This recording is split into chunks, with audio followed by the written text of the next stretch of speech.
Welcome to When Adventure Knocks, and today I'll be counting down the 10 best things to do on a trip to Cornwall. This list is based on my time in the area in 2021. What are your thoughts on the 10 activities on the list?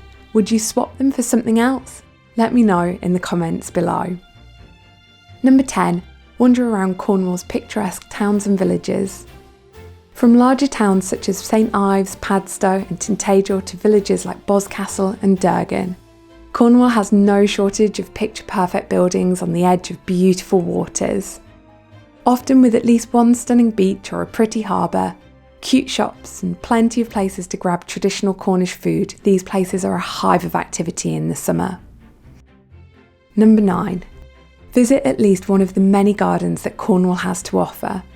Cornwall boasts many tropical plants that other parts of the UK just couldn't support year-round. It's thanks to the warm Gulf Stream that hits this part of the UK. As a National Trust member, I chose to visit Trengwainton, Godolphin and Glendurgan, the latter being my favourite with its spectacular maze and small beach. Other well-known gardens are the Eden Project, but with a high entrance price ticket, and the Lost Gardens of Helligan, to name a couple. Number 8. Take to two wheels and go for a bike ride along the Camel Trail's flat and family-friendly route. There are bike rental companies based in Padstow, Wadebridge and Bodmin. My recommendation would be to rent a bike in Bodmin and cycle to Padstow if you want most of the day to be spent on a bike. Should you wish to divide your day up between riding a bike and exploring Padstow, then I'd recommend renting a bike in Wadebridge, but be aware that during the summer this section of the trail gets incredibly busy. Number 7. Ride the train into St Ives. The journey may only take 10 minutes, but what a breathtaking 10 minutes it is. It passes the RSPB's Hell Estuary, white sand beaches with turquoise waters such as Porthcurno Beach, Porthminster Beach and Carbis Bay Beach, to name but a few.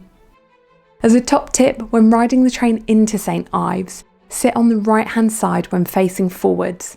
Otherwise, you're likely to find yourself looking out onto rather boring immediate hillside of green. The bonus of this train ride is that you won't have to spend ages cruising the limited number of car parks in St Ives, desperately looking for a spot that feels non-existent. Number 6. Watch a theatre performance at the Minack Theatre. In 1932, Rowena Cade's dream to build an outdoor clifftop theatre came to life. The gardens are truly exquisite, the seating area very unique, and the view past the stage over the turquoise waters and yellow sea cliffs is immense. We watched a witty, silent movie-inspired performance of Charlie and Stan, but I expect that any performance watched here would be excellent. Number 5. Hike along the southwest coast path from Boscastle to Tintagel. The wild and rugged north coast of Cornwall offers hikers spectacular scenery from the quaint fishing towns and villages, passing an impressive lady's window, a blowhole if you're lucky and the conditions are just right, and a stunning gorge. There's sea arches and sea caves too. It's undulating the whole way, so a good quality pair of hiking boots or shoes is highly recommended. Number 4. Try the traditional Cornish food. Cornwall has no shortage of food traditional to the region. There's the well-known Cornish pasty with its protected geographical indication status, meaning that unless it's made in Cornwall, it legally can't be called a Cornish pasty. There's the beautifully creamy Cornish ice cream.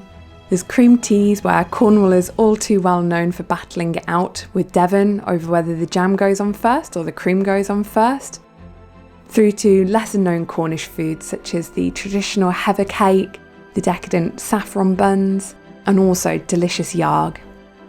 With its vast coastline, a good old fish and chips also shouldn't be missed. Number 3. Fling yourself off of cliffs in a guided coasteering tour. Several companies offer this activity, and we chose Kernow Coasteering, who did a wonderful job of accommodating my partner, who, once he's removed his hearing aids, is completely deaf. The activity allowed us to see the Cornish coastline from a completely different perspective as we swam through canyons, clambered up sea cliffs and flung ourselves off of each of them, and each one became either that bit higher or that bit more technical. It's an exhausting activity but beats a gym workout any day. Number 2. Take a jet skiing tour. We did a 90-minute tour with Cornwall Waverunner Safaris, who operate out of Lusty Glaze Beach in Newquay and their private beach at Carlyon Bay. We chose the latter of the two and were blessed with perfect weather. A flat sea to begin with, allowing us to spot porpoises in the distance, some stunning views of the coastline that gave us a different perspective as opposed to hiking along the top of it, which we've been used to this trip, and heaps of fun just whizzing around at crazy speeds and a few playful pranks between us. Before we get to number one, let's hear it for some honourable mentions that didn't quite make the cut. In Cornwall, there's plenty of opportunities to learn about its mining heritage. We visited Godolphin, Levant Beam Engine and Botallack's Crown Engine houses, and these are just 3 of many. Wander along the southwest coast path from the Lizard Point to Kynance Cove, a stunning coastal view of a white sandy beach only visible at low tide. Spend time at one of Cornwall's many beaches. Cornwall has got no shortage of them, but whilst I'm personally not the biggest of beach buffs, this might have placed elsewhere on other people's lists, as Cornwall does have some truly spectacular ones. Some of the most notable ones that I saw were Porthcurno near Lands End and Porthminster at St Ives. Stay in one of Cornwall's quirky accommodations. The likes of Airbnb and Vrbo are great for finding treasures such as the cosy lodges and quirky shepherd's huts that we stayed in. And finally at number 1, hike along the southwest coastal path from Lands End to Porthcurno Beach. Take the quirky open-top double-decker bus through the English countryside to Lands End. Don't spend too long there, as in my opinion it was a money-making blight on an otherwise perfect day out.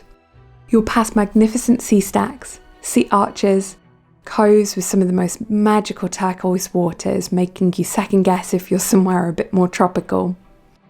You'll pass sandy beaches, boulder beaches, cute villages with cafes to refresh in, and keep your eye out for beautiful insects as you go.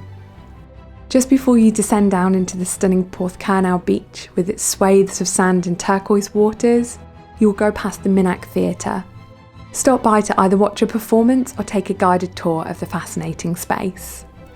If any of these locations and activities take your fancy, you might be interested in my 20-episode long Devon and Cornwall travel vlog series, so click on the playlist to find out more.